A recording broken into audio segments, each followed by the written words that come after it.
May nag-comment na. Ay, ayan na pala. Hello po. Soto, Soto Guerrero. Hello po. Start na po tayo, ma'am. Bali, ito is live demo, Ribbon Printing 101 with me po. Tapos, dati ginagawa po namin ito prior buying Shikan Ribbon Printing business. However, in-stop na po namin siya kasi medyo mas madami po kasi nagpapa-schedule ng demo tapos hindi po umaattend. So, dumaan po yung per months, medyo hindi na siya kaya gawin ulit nung Shekan. Tapos ako as the business owner po, parang ayoko na ding ibalik siya. So, I'm doing here live demo and then ngayon lang po ako magla-live and then the rest will be yung mga interested for the demo, ipapanood na lang po namin itong video na ito. So, ang maganda po this time is pwede pong unlimited yung Q&A hanggang matapos po tayo. I allotted my time hanggang 5 p.m. for this live demo. Pero sana po, wag naman po tayo umabot ng ganun kahaba.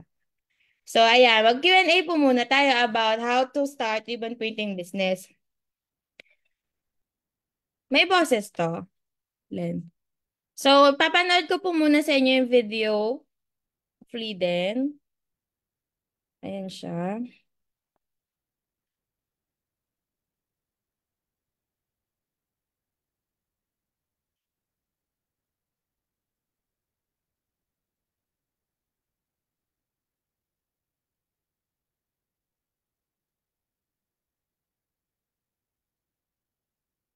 Pinig. Wala siyang boses. Ulit, ulit, ulit. Wala siyang boses. Ulit, ulit, ulit. So, ito yung... Ulit, ulit, ulit. So, ito yung... Ulit, ulit, ulit. So, ito yung... Ulit, ulit, ulit. So, ito yung... Ano yun? Paulit-ulit. Sorry po. Ngayon lang po ulit ako nag-demo ulit eh. Ayan siya. So, ito po yung pinaka starter nung what is ribbon printing business. Dito, nilagay namin lahat ng kayang gawin ni Liden. Tsaka anong meron sa kanya, etc. Printer with ink or without ink? Why not choose both? Are you into food business, clothing brand, printing business, flower shop business, crafts, or personalized gift business? We got you.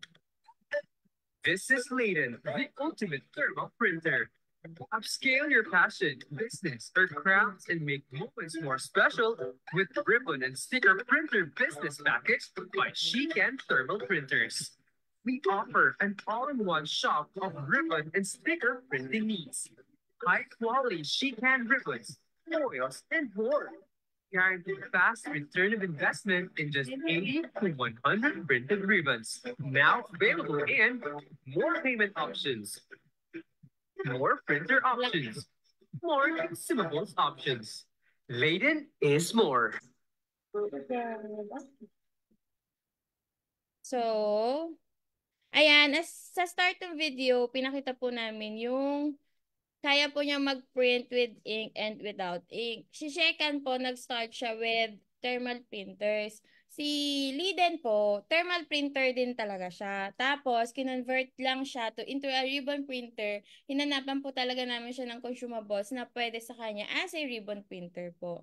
And then, ayan siya. Ngayon, mas kilala po si Liden sa pag-market namin as ribbon printer. Kasi yung ribbon printing business dito sa Pinas, medyo nasa sales screen method pa po tayo before. And then, ngayon, pinapakilala po ni Shekan yung ribbon printing business via thermal transfer technology. So, how to start ribbon printing business? You only need Liden, ribbon printer. Madaming ribbon printer po sa market. However, ang problem po sa kanila is supplier. I don't think na meron silang kagaya sa Shekan na may kasing dami po talaga namin ng consumables. Si Shekan po is continuously improving the products, tapos mas lalo pa po namin dinadamihan yung options kasi more options, more fun. if you start ribbon printing business, syempre kailangan nyo din po ng ribbons and then kailangan nyo din ng foils. Yung foils po, yun yung ginagamit as ink. Si Shekan po, nag-offer po kami ng iba't ibang klaseng models ng ribbon printers. Nag-i-start siya sa LG920, LG930, LG920BW, LG930BW. Basta ang pinakaiba-iba po lang talaga ng mga yan is yung DPI, yung dot per inch niya, or yung resolution ng print. Pag 200 DPI po or 920 units, yung LG920 and LG920 BW, 200 DPI lang siya. 200 dot per inch. So, ideal po yung mga 200 dot per inch kapag mga piniprint natin is mga malalaking ribbons like mga graduation ribbons, big ribbons, mga pang sash. Pero pag etiketa po, mas recommended po talaga namin is yung 300 DPI. Mas matagal siya mag-print, pero yung mas solid siya mag-print compared sa 200 DPI, lalo na pag super small yung fonts.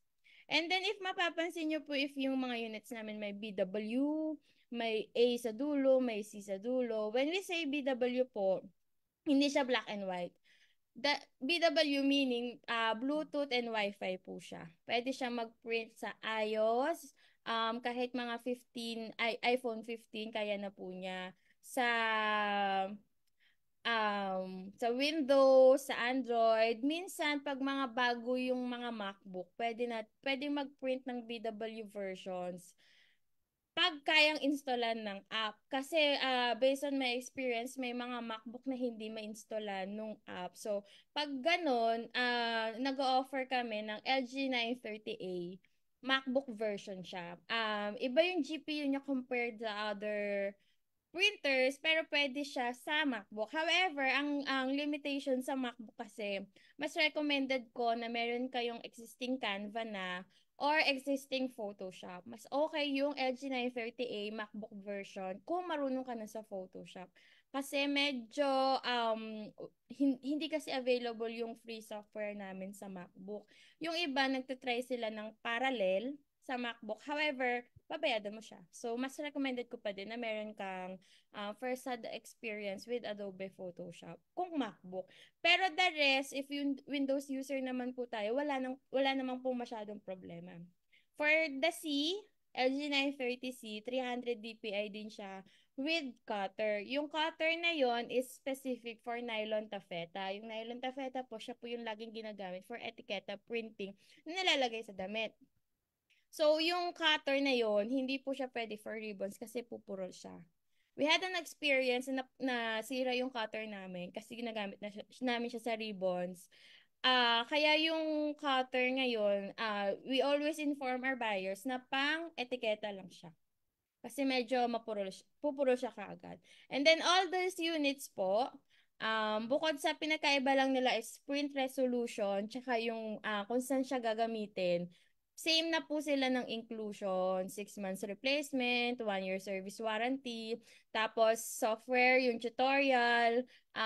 Pag nag-buy po kayo ng printer sa amin, meron pa po kayo ng mga free swatches, tapos may Viber group tayo, ikaw with our chicken staff na assign, and then meron ding Facebook group kasama yung mga printer buyer as well para kapag may question sila, mas recommended ko po na doon na lang sa GC para lahat ng buyers ma-educate din natin.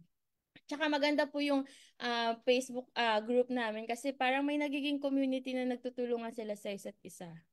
So, yan. Inclusions, yung 2 ribbons and 2 foils or worth 2,000 of consumable siya. Tapos, free delivery yung printer namin nationwide. And then, yung printer specs, yan, nagkakaiba-iba din siya. May explain ko po siya. Tapos, ito yung comparison ng LG 920 and LG 930.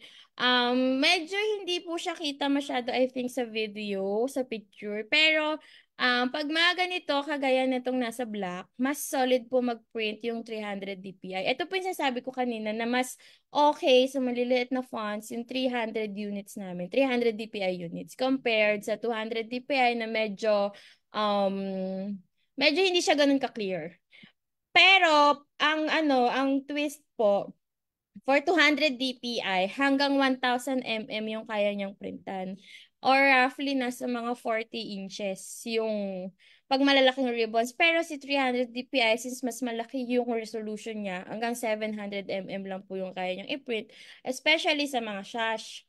And then yung print speed, yung 200 DPI, 5 inches per second, roughly nasa 10 to 15 minutes per roll.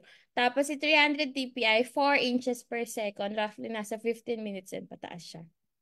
So, ayan. Si Shekan Ribbons, kapag gagamit po tayo ng ribbons, mas recommended namin talaga si Shekan Ribbons. Bakit? Kasi po, si Shekan Ribbons, may specific texture po siya na compatible with Lidl. Hindi basta namin siya nilabas. Talagang, um, i-precise po namin yung pagpapatent dun sa ribbon na maganda yung print sa liden. So, medyo madami itong pinagdaan, etc. And then, hopefully this year, lahat ng colors po namin available na in different sizes. So, currently, si Shekan po is nag-offer ng 1, 2, 3, 4, 5, 6, 7, 7 sizes. Nag-start siya ng 15 mm, half inch, 3/4 inch, 1 inch, 1.5 inch, 2 inch, 3 inch, saka 4 inch. So, ngayon, medyo limited pa po yung mga big ribbons namin, pero project namin this year na at least makalahati namin lahat ng 40 plus colors na merong available na ganitong sizes. Kasi we know the demand ng iba't ibang colors all year round din. So, ayan. Ito po, most common question sa amin. Can I use local ribbons? So, ito po yung print quality with the local ribbons. Ganyan siya. Kahit taasan po natin yung density, hanggang mapunit yung foils, medyo grayish yung black niya, hindi siya ganun ka-solid. Even mag-gold and silver shades tayo, yung mga special inks po namin, hindi ganun kaganda yung print. However, yung ibang buyers namin, naggumagamit sila ng local ribbons, okay lang po ba yon? Okay lang din po yun sa Shekan. Basta ang rule po namin, pag hindi po sa amin yung consumables, hindi sa amin galing yung ribbons, yung foils, hindi po namin guaranteed yung print quality. So, pag nagreklamo yung customers nyo, parang hindi na po kami yung responsible for that. Since we have, lagi po namin sinasabi na invest in your brand, invest in your output, invest in your quality. Kaya mas mahal lang po ng konti yung second ribbons. Mas okay na po mag-invest tayo ng mas mahal na ribbons. Guaranteed naman na maganda compared sa medyo local ribbons tapos medyo hindi okay yung output. Yan. Tapos, pwede din naman siya sa gross green. Any kind of ribbons po pwede. Basta, okay sa inyo yung printing and make sure na okay din with your client. Ganyan. Kami po kasi here at Sheka, yung ribbon printing namin, hindi po kami nag-o-offer ng other ribbons. Specific lang po talaga yung ribbons namin with Shekan. So, ayun siya. Next po is, ayan. Ito po yung print quality kasi sa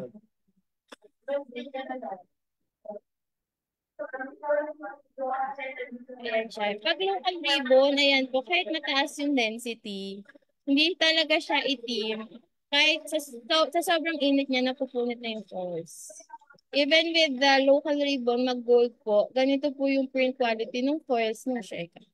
Ayan yung local ribbon na pupunit po siya. Compared sa Shekan ribbons, mas black po siya. Tapos ito, medyo hindi ko bet yung printing. Ito, mas solid po yung printing. Next. Ayan. Tapos si second foils po. Ayan. Ito po, if nakikita nyo po sa mga My Day ng Shekan, na siguro mga less than 10 na picture and upload ko na sa Google Drive na po natin. Pwede nyo na pong gamitin, ganyan, yung mga printer buyers po namin. Bago ako umalis, gumala, tatry ko po yung best ko na makompleto ko siya bago ako umalis. So, si Shekan Foils po, hindi lang siya basta foils. Patented din po siya with the Leden and Shekan ribbons. Tapos, yung foils po namin, once nabuksan nyo siya, even though nagamit nyo ibang part niya, good for 2 years pa din po yung expiration nung nung foils once open. Tapos, before po namin ilabas yung foils ngayon, bago namin i-offer, we make sure na maganda talaga yung quality ng printing, yung little to no bleeding effect. Ayaw po namin mapahiya yung Shekan sa inyo, especially ngayon na nagpapakita na po ako as the owner. Tapos, yung mix and match ng colors, yung mas recommended po namin na combination is kung light yung ribbons, dark yung foils, or kung dark yung ribbons, light yung foils. Parang ganun po yung current combination na available with Shekel. We're trying our best. I'm not promising anything yet so far, pero we're continuously improving our products. Yan. Tapos, ito pa po yung gist. When you buy a printer package from us, even mga dati-dati pa po namin kayong buyer ng printer. Oo, sa atin yan. Sorry. Sorry po. Even dating buyer pa po namin kayo ng printer, may exclusive, yung stocks po kasi namin, exclusive with our Shikan printer buyers. So, may mga pumupunta dito sa shop namin, even though Liden yung printer nila.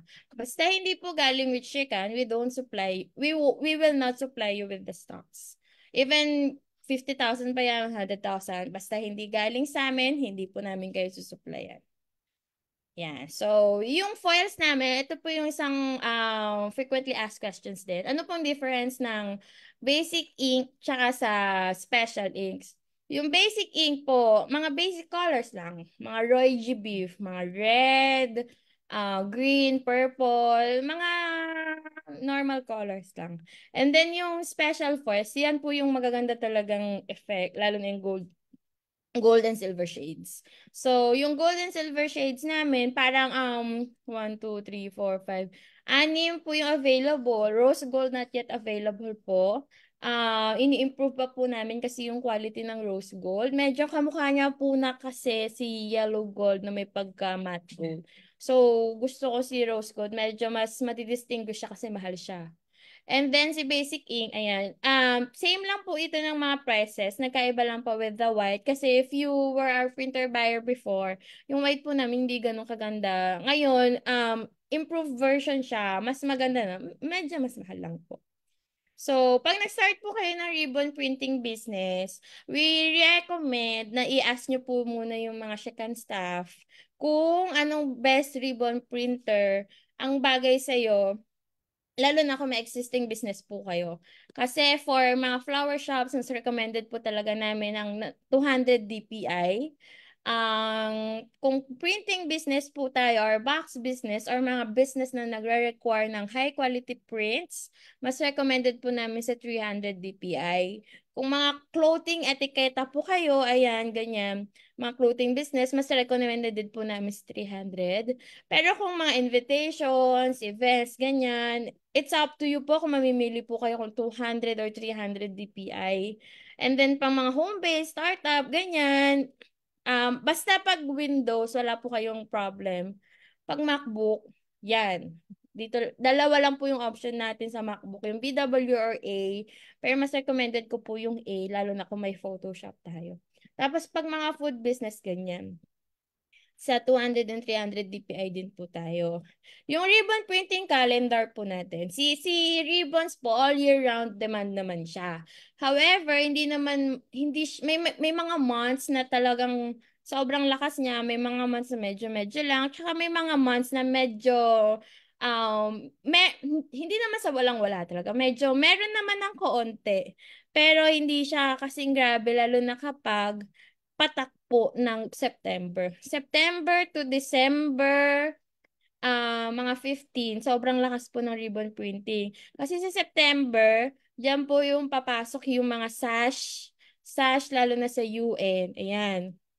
Yung October Teacher's Day, ang dami po nagpapagawa ng ribbons. And then, pagdating ng October to December, yan na yung peak season ng Christmas ribbons. Pati hanggang January, malakas pa din po pati February kasi meron ding Valentine's, prom, sash. So malakas siya. March and April, lalo na kung saan po tatapat yung Holy Week, medyo mahina siya. Pero pagdating ng May and June, July, yan na yung graduation ribbon. So if napapansin niyo po, si Sheka naglalabas na siya ng mga iba't ibang products na may kinalaman with the graduation kasi talagang pinapanindigan po namin ng one-stop shop kami. So, ayan. Yung mga pwedeng product na pwede natin gawin sa Lidem, branding ribbons, yes po, thermal stickers without an ink, pwede po siya. Without foils, pero black ink lang siya.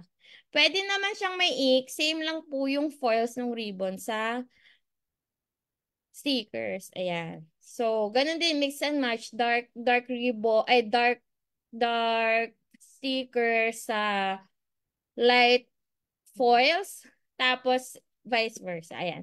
Mga wrist stands, ganyan. So, I recommend makipag-partner po tayo with the flower shops, clothes etiketa. So, kami with Label Up by Isa, nakikipag-partner po kami. Nagiging supplier po kami ng mga clothing brands, ng mga schools, ganyan. More on P2P po yung mga transactions namin.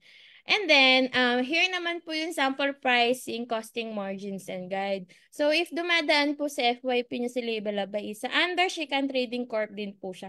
However, si Label Lab, siya po yung research and development namin. Siya yung tagahanap ng bagong colors na hinahanap ng mga buyers, ng mga ganitong products ng mga buyers. Pag may naganap with Label Up, tsaka siya ipipitch with Shikan Thermal Printers. So currently, ito po yung recommended pricing guides din namin with our buyers. Tapos yung system namin with Label Up by Isa, yun din yung pinapagaya namin system sa mga buyers namin. Hindi po kami madamot sa ano, magtanong lang po kayo. So ito, uploaded po to sa page namin na Label Up by Isa. And then this one, ito po yung sample costing na. So, etong Holly and Berries na teal green ribbons in metallic gold, ang selling price namin is 750. Ang cost of product niya, let's say ang foils is, wala pala dito, no? Ang foils po natin ay ang selling price ng metallic gold na 30 mm is 620. 30 by 100 mm na siya. Good for 2 rolls of 1 inch na siya. 310 lang yung COP. Tapos, yung ribbons ng Shekan is 132. Ang costing mo lang is 442 pesos. Then, you can sell it around 750. Ang margin po natin is 308 pesos per roll. So, may question po tayo. Where do you recommend the use of gross grain ribbons? Actually, hindi ko po alam kung bakit ako, I personally prefer the satin ribbons. Even prior selling, mas gusto ko po talaga yung satin ribbons kasi mas naro-roll ko siya, nalilace ko siya compared sa gross grain ribbons. Or do you recommend? Hindi po talaga kami nag-offer ng gross grain na printing. So, ayun siya. Ayan, going back po, dito naman, pag white ink naman, yung white po kasi natin, medyo mahal siya compared to the other basic foils. Ang selling price po natin ng foils is for 30 by 200 mm na foils. Nasa ano ba yun? 800 pesos. So, since 200 po yung foils natin, let's say ang ribbons natin is 50 yards, pwede pong 4 na rolls of ribbons yung isang foil. Parang ganito lang po yung tsura ng foils. Ito sa hawak ko, if makikita nyo po. Nagkaiba-iba lang po siya sa length. May ibang 100, may 300, may 200. So, for this, 200 meters po yung white. 800 siya. Kayang 4 na roll na ribbons dun sa white. So, ang costing lang po natin with the first is 200. And then, for 1 inch ribbons is 132 po ang pricing ni Shekan. Ang total costing for this is 332 pesos. You can sell it around 700 pesos. May margin po kayong 368 pesos per roll. However, ang gist po kasi, you have to buy the foils in 200, 300 meters. Pero ito, good for ilang rolls na din po siya. Pag 300 meters, good for 6 rolls na po yung length. Tapos 30, yung 30, sige, ito. Yung width kasi ng foils, pahinga ako ng mga sample ng widths. Width ng foils, may 30 mm, 50 mm, 100 mm, 80 mm. Yung 30 mm, good for 1 roll of ribbon lang yung width. Yung 50 mm, good for 2 rolls of ribbon yung width. Pero yung 80 mm, good for 3 rolls yung width niya. Tapos, yung length naman niya, 300 meters. Pag ito nakalagay 300 meters, yung 300 meters, good for 6. So, let's say this one, alam po So, let's say this one, si dark blue, 80 mm siya, good for 3 rolls ng 1 inch, tapos 200 mm siya, good for 4 rolls yung length niya. So, 3 times 12, 12, 12 na 1 inches yung kasya ditong sa foils na tong hawak ko. So, ganun po siya. Tuturuan naman din po kayo ng sa after sales ng Shekan staff kung paano mag-pricing nito. But for now, ganyan po yung kahapyan ng sample ribbon costing ng customized ribbons. So ayan, ito po, if you've been messaging us, nakasama po ito sa mga sinesend namin na ang selling price namin is 550 to 600 per roll. 15 ribbons in basic ink, 500 to 550 per roll. We're not limiting our buyers na gayahin kami or mag-offer sila ng mas mahal sa amin. That's okay lang po. Pero sana wag masyadong mababa para kahit paano mas mabilis yung ROI return rate nyo. So, ang ROI return rate, pag LG920, nasa 80 to 100 ribbons lang po yung kailangan nyo para maka-ROI. So, ito siya. Ayan. Kung close etiquette naman, you can sell it per piece. Kung ang costing lang po ng ginawa namin dito is around 0.33 per piece, 2 inches yung haba niya sa 50 yards na nylon taffeta. You can sell it around piso. Tapos, piso isa, and then mag-generate siya ng around 800 plus pieces. So, ang kung puhunan nyo lang po is 265 per roll sa washable foils and nylon taffeta. May kita po kayo ng 800 minus 265, 535. For Shikan printer buyers, meron din po bang available swatches for all ribbon colors with different colors of ink? Yes, ma'am, pero digital copy lang. Currently po, ang binibigyan po namin ngayon is mga distributors na may ganong copy talaga. So, pero nga ako nung nung ginagawa natin. Kasi medyo mahal po yung cost niya, hindi po namin kayang bigyan lahat. Pero if you'll ask the GC po, nagbibigay po kami ng copy, digital copy. So, ito po yung sinasabi niyang digital copy, parang ganito. Nakita ba? So, ganyan po siya. Ayan siya. Hindi nakikita. Mamaya pa-upload na lang natin. So, doon kasama po ito sa Google Drive link na sinesend namin, yung digital copy nito. May video pa po para mas makita nyo ng yung colors, mas ma-appreciate po natin siya. So, this one naman, excuse me po. Yung second ribbon, second foils, pag matte, gold and silver shades, medyo mahal po talaga yung costing. Umaabot sa 432 pesos. Pero ito po yung mga best-selling colors. You can sell it around 750 and more. Ang margin po natin is 318 pesos in just 10 to 20 minutes of printing. So, ayan. Ito naman po yung